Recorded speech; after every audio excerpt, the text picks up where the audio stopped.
Punta natin ng awa ang mga batang ito.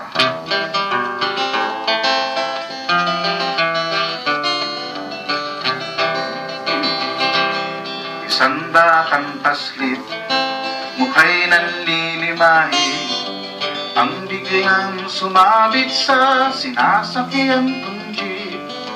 Sa kanyang pagsabit, sabay ang kalabit, humihingi ng awa para daw malamnan ng sigmura. Iniaalita na panganib at sakuna, kapag nagkamali maaring madisgrasya. Sa mga sakay siya ay nagpupugay, habang naghihintay ng konting bariyang ibibigay.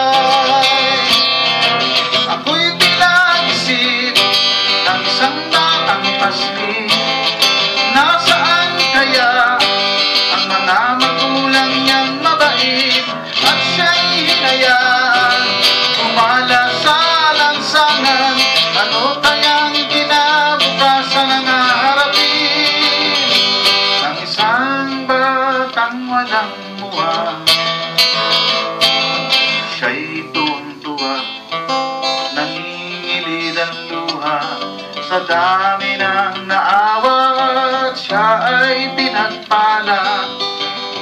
Umaraw man o umulan, kalye ang palaruan, wala siyang pakialam sa dami ng dumadaang sasakyan.